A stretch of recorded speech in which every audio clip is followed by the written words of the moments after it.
Hi Vijayabari, very warm welcome to the channel Shipra Mishra. This is Shipra Mishra and I hope you guys are doing fine. So, ये जो intro है इसके साथ थोड़ा थोड़ा अभी जलप हो रहे हो कि नहीं?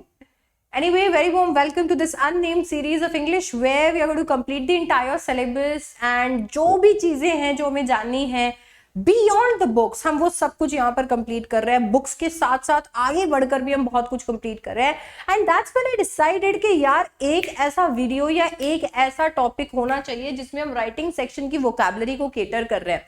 Because guys, guess what? Everyone is talking about writing section के formats. Now, after I have come on YouTube, which was about 4-5 years back, जब से मैं आई हूँ, I've been on YouTube, मैंने इस चीज को चेंज कर दिया. मतलब इससे पहले everyone used to just focus on format, but I was like, bro, तुम एक बस फॉर्मेट पे क्यों फोकस कर रहे हो? केवल एक नंबर पे क्यों फोकस किया जा रहा है? And then slowly and gradually people started talking about what to write inside those formats. Because मैंने अपने पेटेंट बॉडीज लेकर आए. आई डोंट नो अगर आपको पता है या नहीं पता है, but yes, I create these bodies templates that you can use in your exams. You just have to mug them up. Exam में जाकर बस क्वेश्चन के अकॉर्डिंग फिल करो and you are all sorted. अब उसके बाद में क्या हुआ? उसके बाद में कुछ ऐसे बच्चे भी आए जिन्होंने कहा, मैम मुझसे वर्ड टू वर्ड आपकी पेटेंट बॉडी याद नहीं होती. Ma'am I want to be creative. Ma'am आप मुझे वोकैबुलरी में हेल्प करो because I am not able to write my answers. I want to write on my own, but I can't write. So तब जाकर मैंने सोचा यार शिप्रा इस बार ये भी होना चाहिए. So we are going to cover the entire writing sections vocabulary. पूरे राइटिंग सेक्शन की वोकैबुलरी आज के इस वीडियो के अंदर मैं कवर करने वाली हूँ. वोकैबुलरी सारे राइटिंग टास्क की हम कवर करने वाले हैं. सबसे पहले तो यार कुछ पावर वर्ब्स हम याद रखेंगे जो कि हम अपने आंसर्स में यूज करेंगे. जैसे कि कभी भी हम कोई आर्टिकल लिखते हैं, रिपोर्ट लिखते हैं, नोटिस लिखते हैं, इन्विटेशन लिखते हैं, लेटर्स लिखते हैं, चाहे एडिटर को लिखे, चाहे जॉब एप्लीकेशन लिखे, तो हमें कुछ अच्छे अच्छे वर्ब्स की जरूरत पड़ती है. मतलब ये जो बेसिक कॉन्वर्सेशन वाले वर्ब्स होते हैं वो एक तरफ है, but then we also need some power words जो हमारी मदद करें, हमारी आवाज में वजन डालें. और वही है जैसे कि हाईलाइट. अब हाईलाइट वर्ड का इस्तेमाल आप कर सकते हो to draw attention to something. Emphasise मतलब आप इसका इस्तेमाल कर सकते हो जब आप किसी फोकस पे फोकस मतलब किसी फोकस पॉइंट पे फोकस करवाना चाहते हो, स्ट्रेस करना चाहते हो. एड्रेस, ठीक है, इट्स नॉट योर एड्रेस, यहाँ रहने वाला एड्रेस. एड्रेस मतलब इस चीज को टू डील विद और डिस्कस अ प्रॉब्लम. कि भैया मैं लेटर टू द एडिटर में एडिटर को बोल रही हूँ कि यार मैं चाहती हूँ कि जो जनरल पब्लिक है या फिर जो अथॉरिटीज है वो इस प्रॉब्लम को देखे, एड्रेस करे. Illustrate, to explain using examples. तो जब मैं इलस्ट्रेट वर्ड लिखती हूँ तो मैं यहाँ पर ये बताना चाहती हूँ कि भैया I am going to explain this using some examples. इसका बढ़िया इस्तेमाल मैं कर सकती हूँ मेरे आर्टिकल्स और रिपोर्ट्स में. Examine, to study something in detail. किसी चीज को एकदम डिटेल के अंदर घुस के पढ़ना इज एग्जामिन करना. रेकमेंड, रेकमेंड का मतलब होता है to suggest something as suitable. जैसे मान लो आप कोई प्रॉब्लम का सोल्यूशन रेकमेंड कर रहे हो. आप कह रहे हो यार लेटर टू द एडिटर के अंदर ये सारी प्रॉब्लम है, मैं रेकमेंड करता हूं कि ऐसा इसे सॉल्व करना चाहिए. क्रिटिक, क्रिटिक का मतलब होता है to evaluate and give feedback. आपने हर एक चीज को कहीं ना कहीं तोला, इवैल्यूएट किया एंड देन यू डिसाइडेड कि अब मुझे क्या करना है, अब मुझे इसका फीडबैक देना है. तो critique is to evaluate and give feedback. Demonstrate मतलब दिखाना, टू शो और टू प्रूव समथिंग. आउटलाइंड और प्रेजेंटेड, इसका इस्तेमाल आप कर सकते हो to describe the main points. मतलब मान लीजिए अगर आप इन वर्ड्स का इस्तेमाल करेंगे तो आप अपने मेन पॉइंट्स के पहले कर सकते हैं कि I am going to outline और I am going to present some evidences. आप एविडेंस आप यहां पर क्या करोगे, या तो आउटलाइन वर्ड का इस्तेमाल कर लोगे या प्रेजेंट वर्ड का इस्तेमाल कर लोगे. इम्प्लीमेंट, इम्प्लीमेंट का मतलब होता है to put a plan into action. जहां पे अगेन आप लेटर टू द एडिटर, आपके आर्टिकल के अंदर इसका इस्तेमाल कर सकते हो. फैसिलिटेट, इसका मतलब होता है to make a process easier. किसी एक चीज के अंदर और आसानी आ जाना. मतलब आप कुछ स्टेप्स लोगे जिसके चलते कोई एक प्रोसेस और सिंप्लीफाई हो जाएगा और आसान हो जाएगा. ऑलराइट, फिर आता है एनकरेज. एनकरेज का मतलब होता है टू इंस्पायर और सपोर्ट एक्शंस. जब आप कोई एक्शंस को सपोर्ट करना चाहते हो, आप कोई एक्शंस को इंस्पायर करना चाहते हो, तो आप सामने वाले को एनकरेज कर रहे हो. तो इस वर्ड का इस्तेमाल भी आप कर सकते हो. टू प्रमोट, प्रमोट का मतलब होता है टू सपोर्ट और एडवांस एन आइडिया. रेक्टिफाई का मतलब होता है to correct a problem. Again इसका इस्तेमाल लेटर टू दी एडिटर के अंदर हो सकता है, आर्टिकल के अंदर भी हो सकता है, जहां पे आप रेक्टिफाई वर्ड का इस्तेमाल कर सकते हो ये दिखाने के लिए कि भैया ये जो प्रॉब्लम है इस प्रॉब्लम को आपको क्या करना चाहिए, करेक्ट करना चाहिए।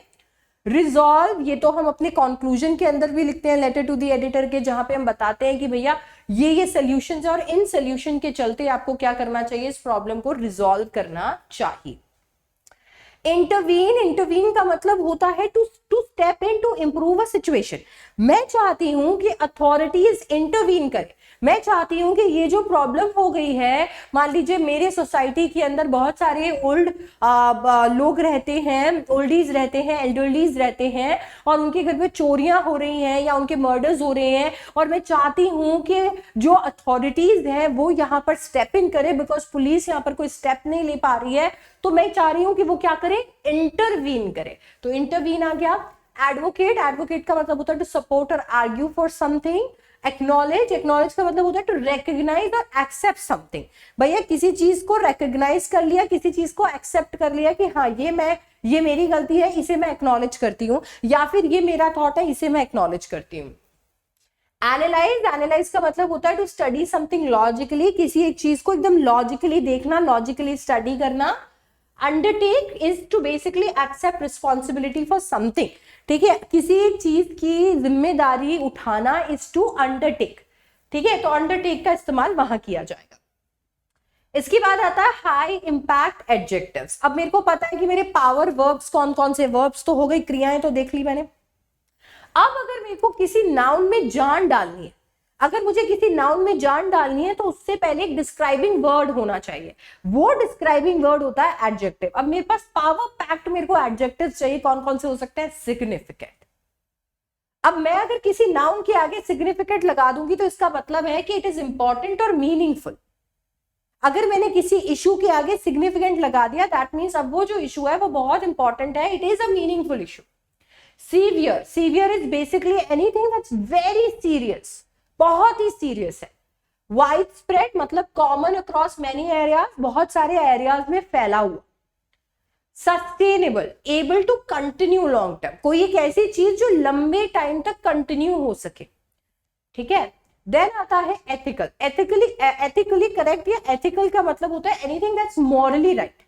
एथिकल का मतलब हो गया कि आप यहाँ पे राइट और रॉन्ग का फर्क जानते हो, and you choose to do the right thing. So ethical is the right thing, morally right. Constructive, कभी कभी कहते हैं ना, this is my constructive feedback. Constructive का मतलब होता है helpful और positive. आप उसे negative तरीके से मत लीजिए, ये जो चीज है ये helpful manner में कही गई है, positive manner में कही गई है। Inevitable, inevitable का मतलब है certain to happen, कोई एक ऐसी चीज जो होगी ही होगी।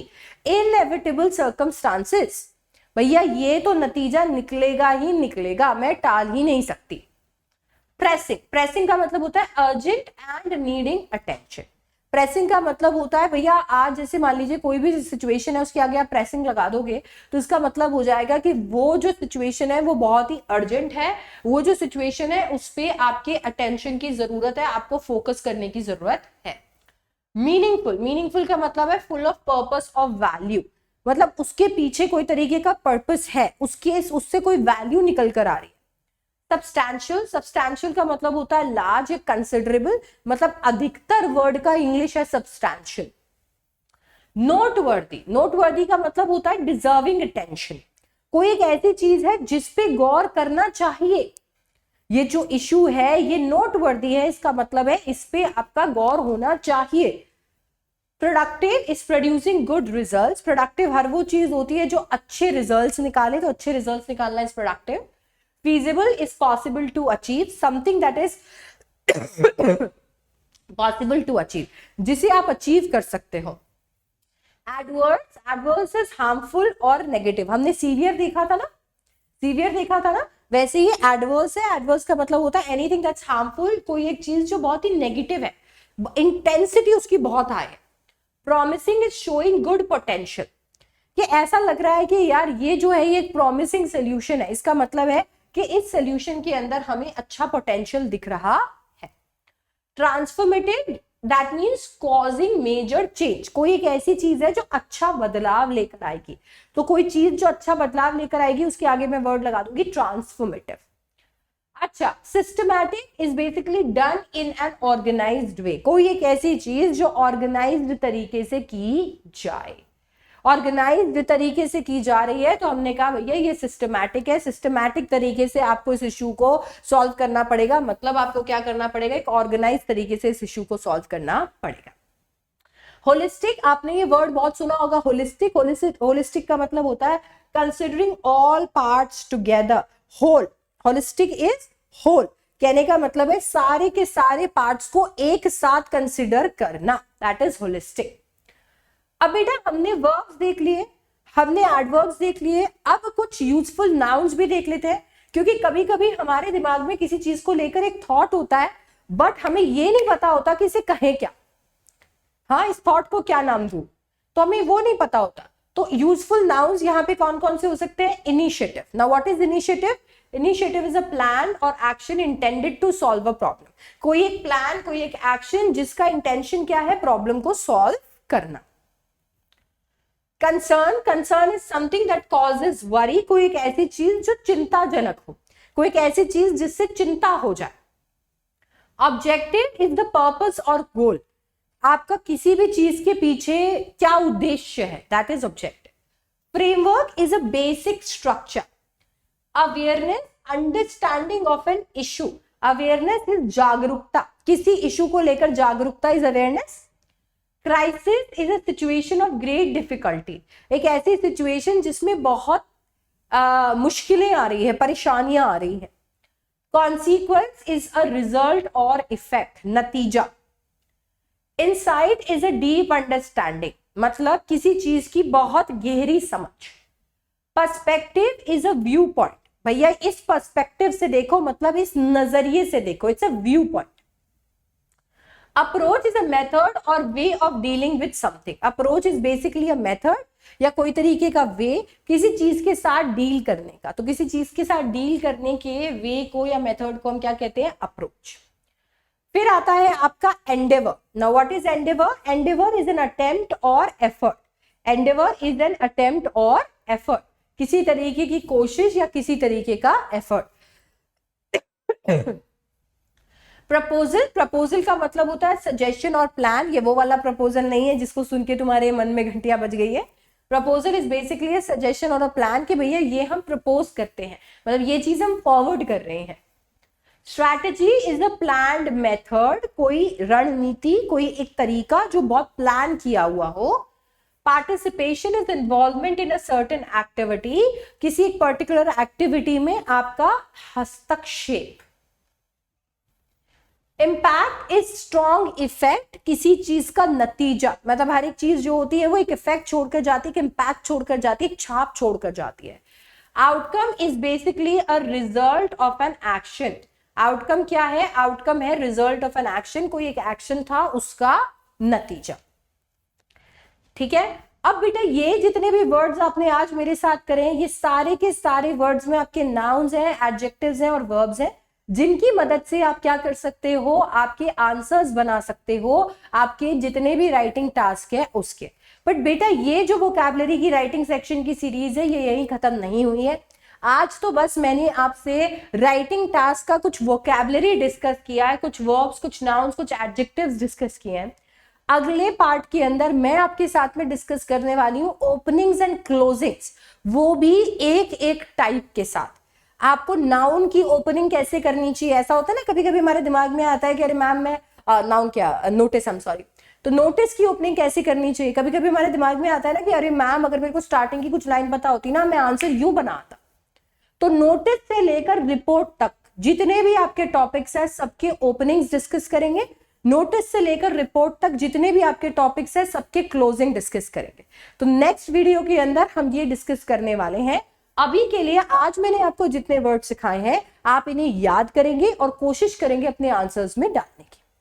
ठीक है, हमारी इस अननेम्ड सीरीज को इतना प्यार देने के लिए थैंक यू। अभी तक अगर आपने सब्सक्राइब नहीं किया है तो कर लीजिए, इस वीडियो को अपने फ्रेंड्स के साथ शेयर कीजिए, अपना फीडबैक मुझे कमेंट सेक्शन में बताइए। और हाँ, मैं एक इवेंट का हिस्सा बनने जा रही हूं जहां पे अनअकैडमी कह रहा है कि कुछ तो पकने वाला है, कुछ तो होने वाला है, और ये होने वाला है 10 दिसंबर को शाम 7 बजे।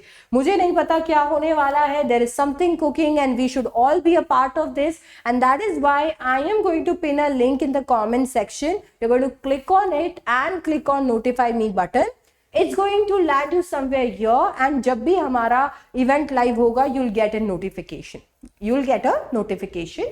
So आप भी इस इवेंट में मुझे स्पॉट कर पाओगे, और डेफिनेटली अगर कुछ बड़ा होने वाला है तो आपके लिए कुछ अच्छा ही निकल कर आएगा, इतना मैं आपको जरूर प्रॉमिस कर सकती हूँ, ठीक है?